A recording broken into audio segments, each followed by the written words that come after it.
What's going on, guys, in the works? And yes, we are playing some Armored Kill. I actually hopped on here the other night while I was recording for a showdown. You heard me correctly, a showdown. So it will be returning to its usual time slot on Friday. So if you guys are missing out on that, we got a pretty good one coming up here, which I think you guys will enjoy. But I was getting some footage for that, and I just felt like playing some Armored Kill. And here I am in the Amtrak doing work, and that's what I like to do in the Amtrak. And like a good gunner, I stay till the end. I go down with my ship, hold this objective from getting defused as long as possible, and it actually pays off. Even though I die, it was a death that I feel like, I actually did something for the team.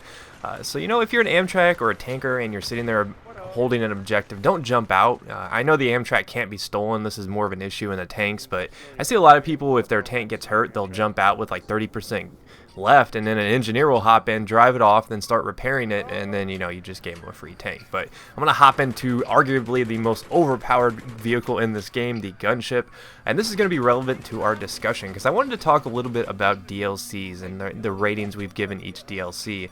I actually watched a video from Luton earlier, which is kind of a coincidence because I had this video planned and I watched his video, which basically was showing some rush defense tactics on some of the Armored Kill maps, this map in particular. And that's one of the big issues that I think a lot of people kind of had with this particular DLC offering, which is that it was so difficult to play rush on it if you were the defenders. I mean, the AC-130 was a big problem at first. It's definitely not as good as it used to be, guys. It doesn't respawn after a time limit. You actually have to get an MCOM and then it'll respawn.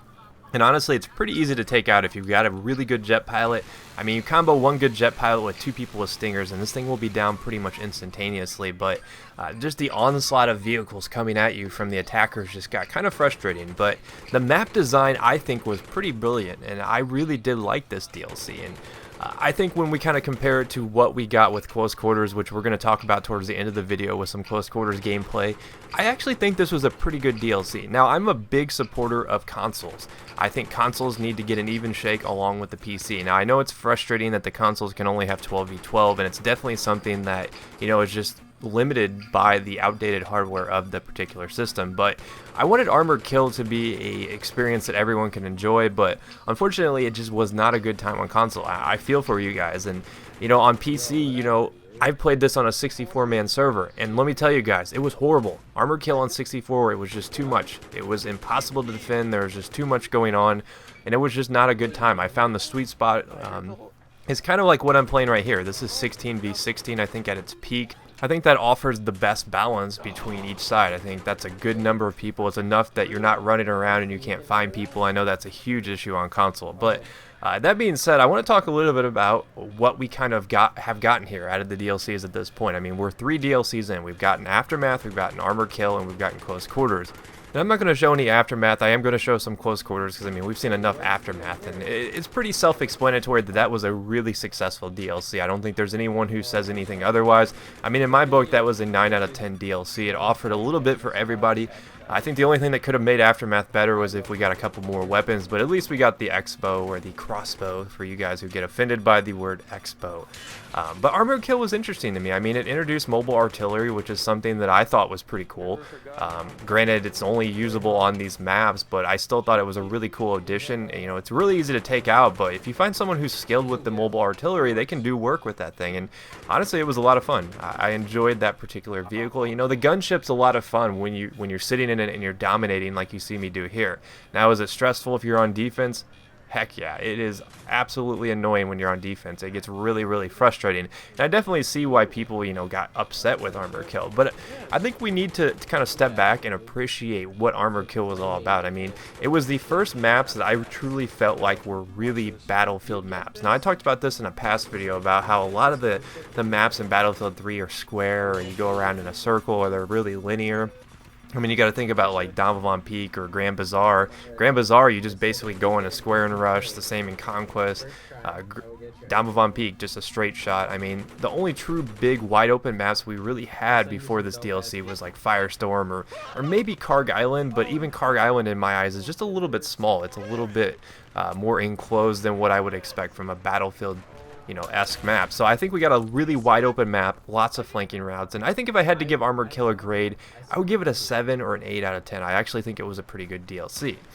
But let's take a step even further back and look at Close Quarters, and I'm playing some Gunmaster here on Close Quarters, and this was always a really intriguing DLC to me. I mean, when I first heard about it, I was like, oh, huh, I guess that could be cool, you know, just that Call of Duty style, and I wasn't really too excited for it. I was like, man, I really wish that they were going to be giving us something different, but Close Quarters, you know, they kind of hyped it up. They were like, look, it's going to be urban fighting, it's going to be, you know, close building to building, you know, stuff like that. It was going to be more focused on like urban infantry, but I really don't think that they kind of marketed it well. I don't think that they really told us what it was going to be. What we really got was a lot of level fighting.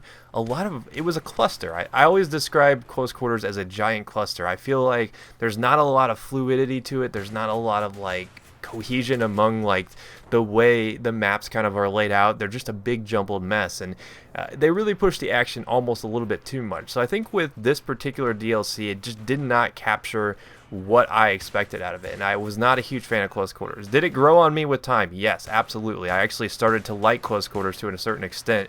Especially after they added the new variations in Gunmaster. I thought that was a lot of fun. You see me playing one right now. So overall, I think that if you look at Armored Kill, a lot of people were disappointed. If you look at Close Quarters, a lot of people were disappointed.